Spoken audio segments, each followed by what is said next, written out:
Le Premier ministre a présidé ce jeudi 9 septembre la réunion du comité de conjoncture économique statué sur le produit surgelé.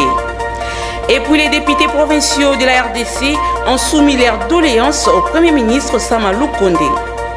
Les conseils de l'apostolat du laïc catholique et le ministère du laïc protestant appellent le président de l'Assemblée nationale à saisir les conseils d'État pour obtenir l'interprétation de la loi portant organisation et fonctionnement de la Commission électorale nationale indépendante. Vous nous suivez de partout, mesdames et messieurs, bienvenue dans ce nouveau numéro du journal sur votre chaîne de l'éducation.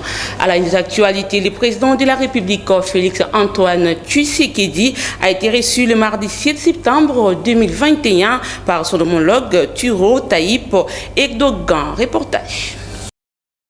Il est 17h passé de quelques minutes lorsque le président Recep Tayyip Erdogan sort de son palais pour accueillir son homologue congolais Félix Antoine Tshisekedi Tshilombo qui arrive sous escorte de la cavalerie de l'armée turque. Les hymnes nationaux des deux pays entonnés par la garde républicaine du pays hôte, suivis d'un bref passage des troupes en revue, le tout ponctué par 21 coups de canon tel que le veut la tradition ici. Après le faste à l'extérieur, place à l'intérieur pour continuer sur le même ton, celui de la solennité et du prestige. Il s'agit d'un tête-à-tête de plus d'une heure entre les deux chefs d'État. Après cette première étape, les officiels turcs et congolais rejoignent la salle pour une réunion conjointe préparant ainsi la signature des accords bilatéraux entre les deux pays. Tout sera explicité devant les médias turcs et congolais lors d'une conférence de presse organisée pour la circonstance. Premier à prendre la parole, le président turc qui a exprimé sa satisfaction et il a renseigné à l'assistance que la République démocratique du Congo constitue un partenaire important pour la Turquie au regard de ses potentialités du sol et du sous-sol. Ce qui explique tout le sens des accords signés ce mardi 7 septembre entre les deux pays. Des accords qui mettent en exergue toutes les recettes possibles afin de faire progresser les relations économiques et commerciales entre la Turquie et la RDC. Actuellement, les deux pays ont des relations commerciales qui atteignent 58 millions de dollars.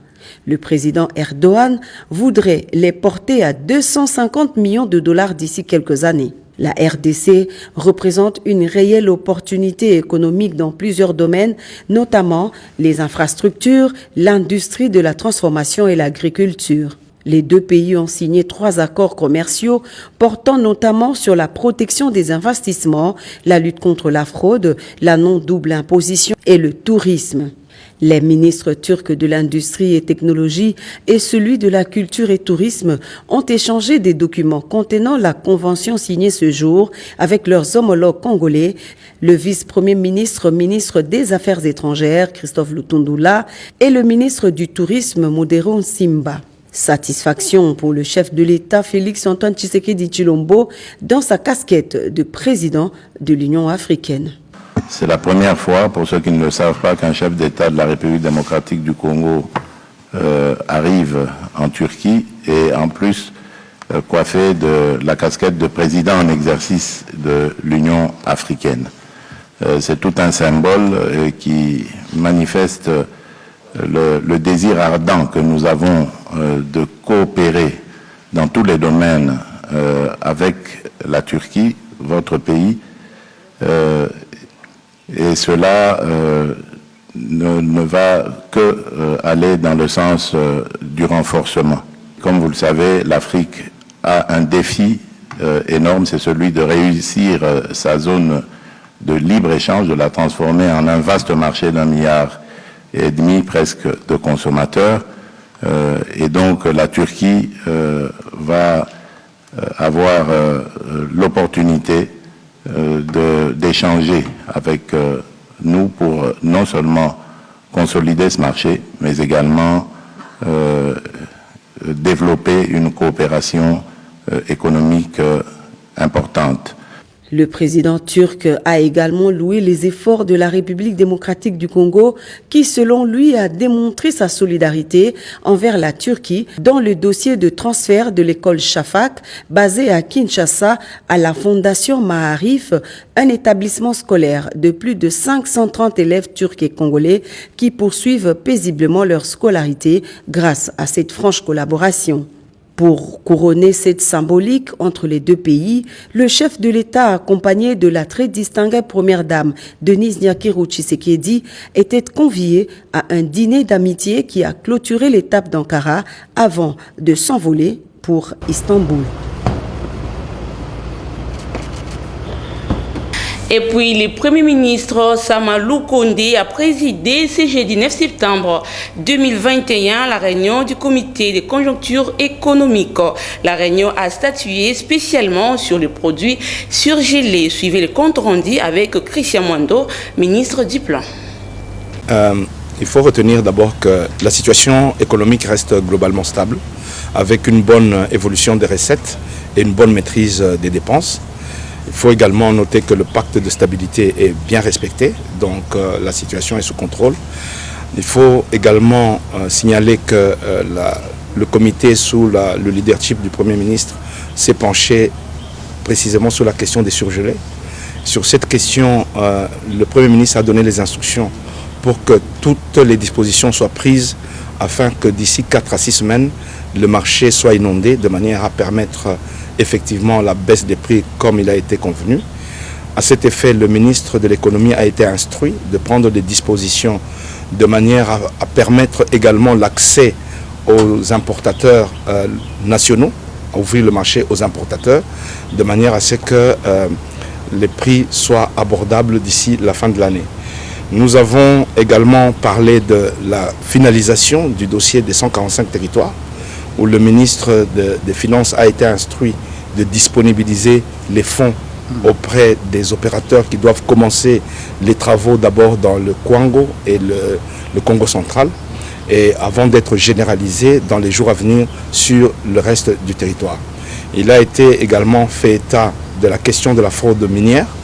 Le Premier ministre a promis que le vice-ministre des Mines va rencontrer incessamment aujourd'hui les deux gouverneurs militaires de manière à prendre des dispositions pour mettre fin à la fraude dans ces régions. Voilà un peu résumé ce qui a été dit au courant de cette réunion. Les réserves nationales sont restées stables, mais je crois que dans les jours à venir, on a un apport qui doit venir de manière à ce que ces réserves vont pouvoir augmenter. Le ministre des Finances pourra vous en donner de plus amples précisions. Je l'ai annoncé dans le titre, les députés provinciaux de la République démocratique du Congo ont soumis leur doléance au Premier ministre Jean-Michel Sama Lukonde. Suivez ces reportages. C'est le collectif des députés provinciaux des 26 provinces de la RDC représentant les 780 députés provinciaux, puisqu'il y en a qui ne savent pas le nombre de députés provinciaux. Nous sommes 780. Et ici, ce n'est qu'un échantillon représenté par ces collectifs. Si nous sommes venus voir le Premier ministre aujourd'hui, c'est pour au moins trouver solution aux problèmes des députés provinciaux. Lesquels problèmes? C'est le problème des arriérés, le problème d'installation, le problème de la session inaugurale et surtout l'épineux problème, celui de notre insertion dans le budget national. Nous avons été reçus par les ministres sectoriels, je dirais des finances, des budgets. On a conclu par dire qu'on ne pouvait pas s'arrêter à eux, il faut aller directement voir le Premier ministre, parce que c'est lui qui engage le gouvernement. C'est pourquoi aujourd'hui nous sommes venus les voir et il n'était pas seul, il était accompagné de son ministre d'État, ministre du budget, celui des finances s'est excusé, mais néanmoins dans notre causerie tout s'est bien passé. Il a été d'une oreille très très attentive aux cris d'alarme des députés provinciaux. Et même ses réponses étaient même très satisfaisantes puisque du coup il demande déjà qu'il y ait un petit noyau de suivi de tout ce que nous lui avons dit dès ce soir déjà. Cette équipe-là se mettra au travail ensemble avec le ministère des budgets pour voir comment les choses doivent évoluer si rapidement, afin que la dignité et l'honneur des députés provinciaux soient retrouvés avant même que nous puissions regagner nos nos assemblées provinciales. Oui, à savoir les agents de la ligne aérienne congolaise étaient à sit-in ce jeudi 9 septembre 2021 à Kinshasa devant le bâtiment abritant leur direction pour exiger aux autorités de la suite réservée à leur dossier. Quant à ces, suivez les tour à tour au micro de Jen Minga. Loi ya mboka ya constitution na convention collective à l'acte et lobby boy. Soki mutu musala na esi na kata compagnon la 48 heures on va foutre mbongo na ele. Biso jusqu'à présent depuis 2014 liquidation banda kiti lelo comme les 48 heures to zo mbongo te. Message am soli boso dali ba foutre biso mbongo na biso. To pesi message am konda mboka po yonde garde de la nation pour fonctionnement yonde kota makambo. Ba nyonso batikali wana bada ba ventilier ba sa ba ventile na ba ministère wana. Yo moko kota makambo o remettre biso ba douane na biso esike sengeli. Mbongo ya de compte final na biso eza suri kama ba moite calcul mbongo yebani. Ba futa biso mbongo na biso ya de compte final. Ya mibale ba remettre biso ba lopango na biso oyo bakatela biso ba mbongo.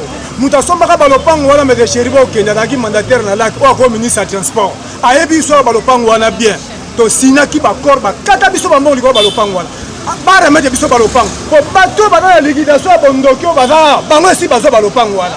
Ki lelo to ebiti na liquidation na bango te. Ba pesa biso ya biso te. Biso to yeko déclarer to déclarer mbongo na biso oyo ba papa ba salaka oyo etika na société oyo.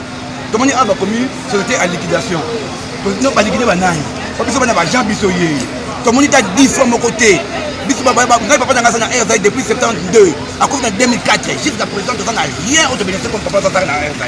Et ça c'était à l'état. Donc on doit dire le président de la République son excellence Faki Beton. Merci président Boy. Papa président. Biso to za bana yo. Comment peut-on qui me mbango te mbango na qui partout to que mbango ya biso. Le problème c'est quoi? Le papa Chéribé on kembe à de l'eau ministre à transport. À ça na RZA oyo. Ayi mbongo ya RZA oyo. Liquidation 0% jusqu'au présent. Mbongo mapango la kaka biso na pasa. Parce que biso mbongo zéro. Yango to tuni na président na kunaba ministre de transport. Papa ya koloba. État na bango ezawa. D'un sujet à un autre, dans une lettre adressée à l'Assemblée nationale, les conseils de l'apostolat du laïc catholique et les ministères du laïc protestant appellent Christophe Mbosso à saisir les conseils d'État pour obtenir l'interprétation de l'article 10 de la loi portant organisation et fonctionnement de la Commission électorale nationale indépendante qui devrait choisir le futur président de la centrale électorale au sein de leur plateforme de confession religieuse. Pour cette fin, je vous invite à suivre Jean Bosco Lalo, joint au téléphone par copain Koutoumissa. Je ne suis pas recherché ou visé est clair.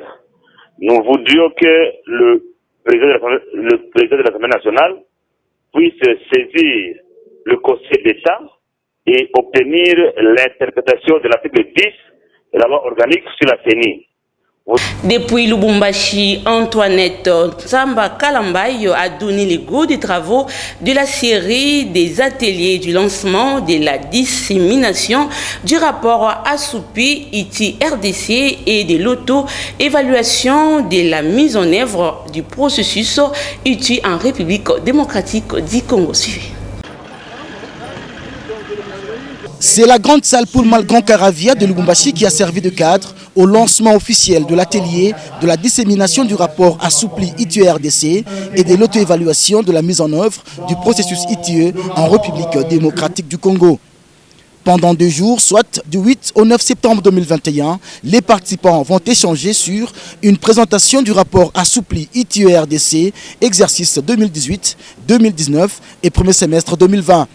Qui présente d'une manière concise et très interactive la proportion d'entreprises qui ont effectué leur déclaration, le niveau de recettes par entité bénéficiaire, y compris un résumé des recettes infranationales perçues par les provinces et par les entités territoriales décentralisées.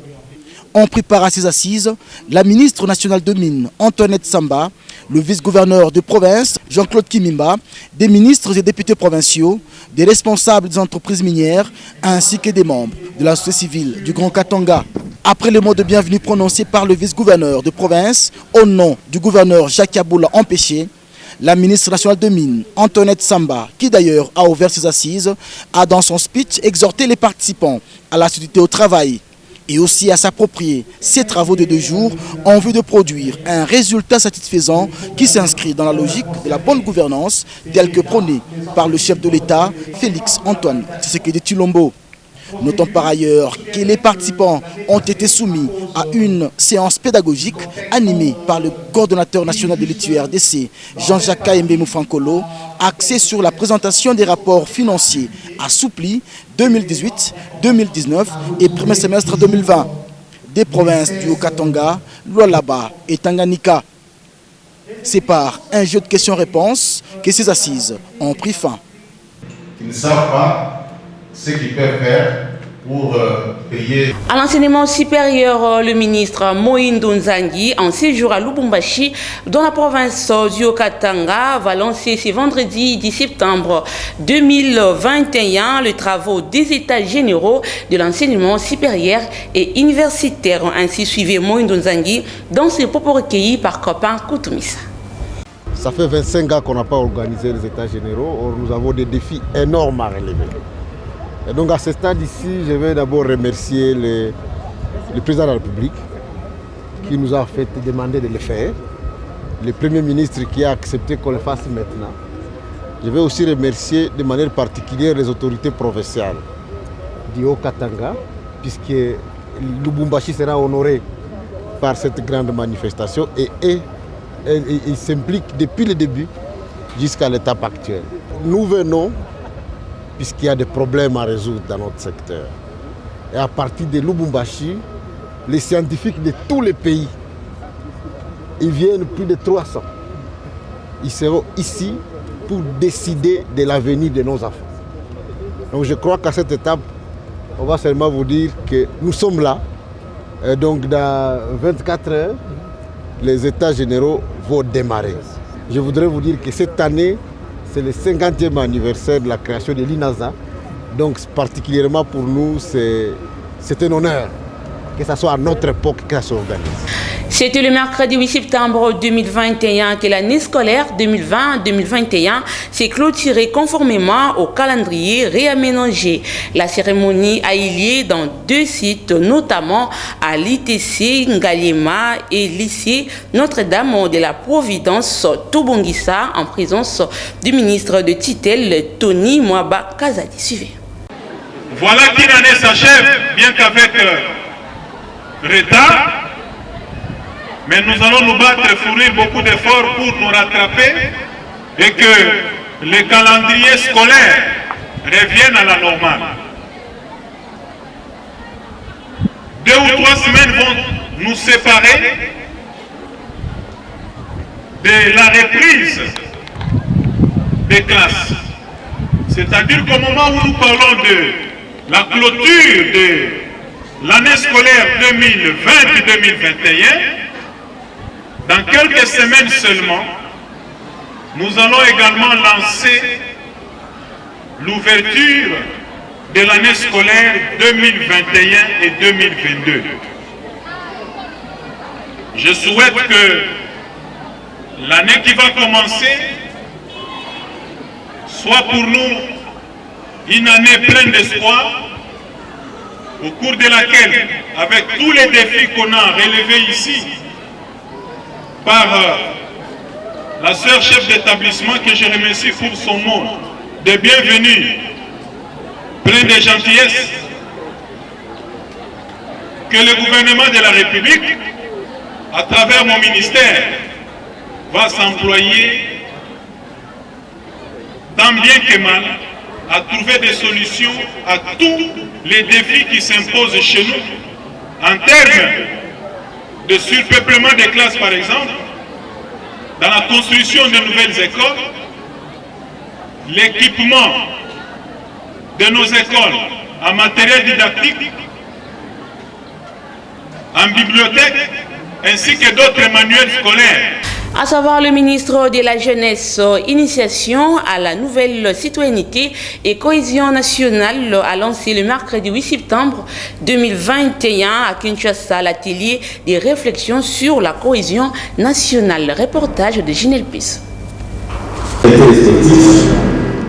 Dans son discours, le ministre de la Jeunesse, Yves Boukoulou, a rappelé à l'Assemblée l'idée de la cohésion nationale. Il a en outre ajouté que le gouvernement attend de lui la matérialisation de la vision du chef de l'État à ce qui concerne la lutte contre le tribalisme en vue d'une bonne cohésion nationale. C'est un immense honneur pour moi de prononcer cette allocution à l'occasion de l'organisation par le ministère de la Jeunesse, Initiation à la nouvelle citoyenneté et cohésion nationale, de l'atelier de réflexion sur la cohésion nationale dans ce cadre de l'hôtel Béatrice. À cette occasion, j'aimerais d'entrée de jeu rendre un vibrant hommage à son Excellence Monsieur le Président de la République, Félix Antoine Tshisekedi Tshilombo, pour sa détermination à toujours œuvrer pour l'unité des peuples congolais dans l'idée de tenir une coexistence pacifique des populations de notre chère République. C'est dans cette vision unificatrice qu'il a institué au sein du gouvernement de l'Union sacrée dirigée par son Excellence Monsieur le Premier ministre Jean-Michel Samakoundé, un ministère ayant dans ses missions des questions liées à la cohésion nationale. En effet, c'est donc à travers le ministère de la Jeunesse, Initiation à la sécurité et cohésion nationale, que le gouvernement entend matérialiser la vision du chef de l'État, allant dans le sens de réconcilier les Congolais, d'éviter donc le tribalisme, la xénophobie, ainsi que toute forme d'expression visant à affaiblir la nation congolaise. Il a été demandé aux participants de formuler des avis sur différentes thématiques liées à la cohésion nationale et question de guider la vision des décideurs, proposant des approches et mécanismes structurels et institutionnels devant aider le ministère à mieux exécuter le programme du gouvernement à ce qui concerne la cohésion nationale, mais aussi de recommander d'une série d'actions concrètes.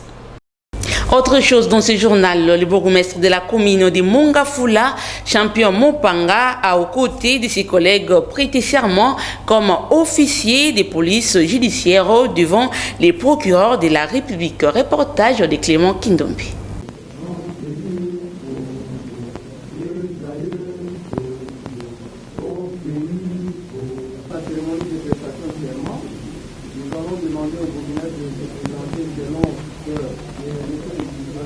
Un bourgmestre est censé être dans la pratique un inspecteur face à ses administrés pour mieux contrôler les services de sa juridiction.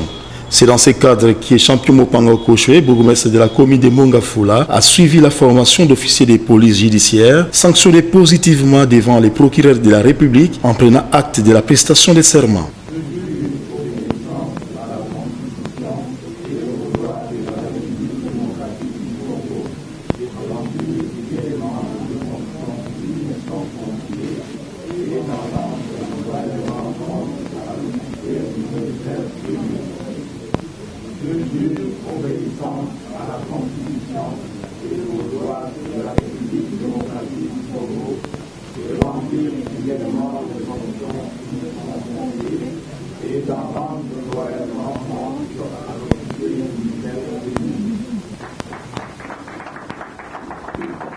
À travers cette cérémonie, plusieurs bourgmestres sont devenus des OPJ. Un accident de circulation s'est produit ce jeudi 8 septembre 2021 sur le boulevard Lumumba entre un véhicule remorque avec le ciment et un minibus 207. Suivez cet élément de nos stagiaires de l'ILK. Les usagers du boulevard Lumumba se sont réveillés ce jeudi sous un embouteillage monstre. Pour cause, un accident de circulation survenu au niveau de Solemouton, érigé à des bonhommes. Selon les témoignages, un véhicule remorque avec des sacs de ciment et un minibus de transport en commun, appelé communément 207, seraient entrés en collision à la suite de non-respect de code de la route. Dieu est grand, aucune perte en vie humaine n'a été enregistrée, si ce n'est qu'une partie des barres de protection qui a été endommagée.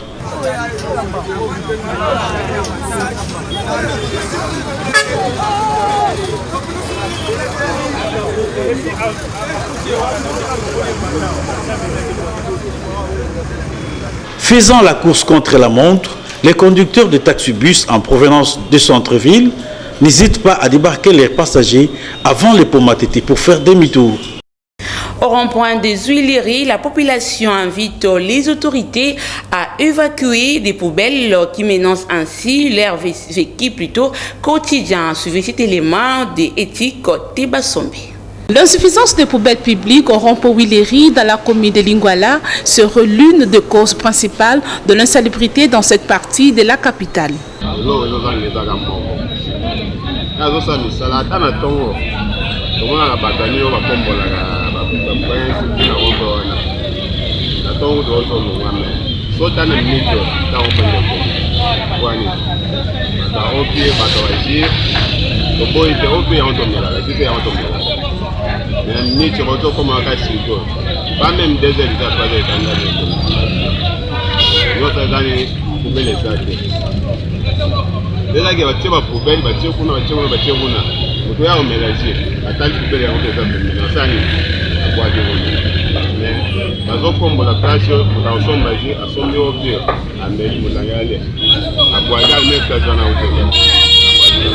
D'autres, par contre, interpellent la conscience de la population qui est si négligente.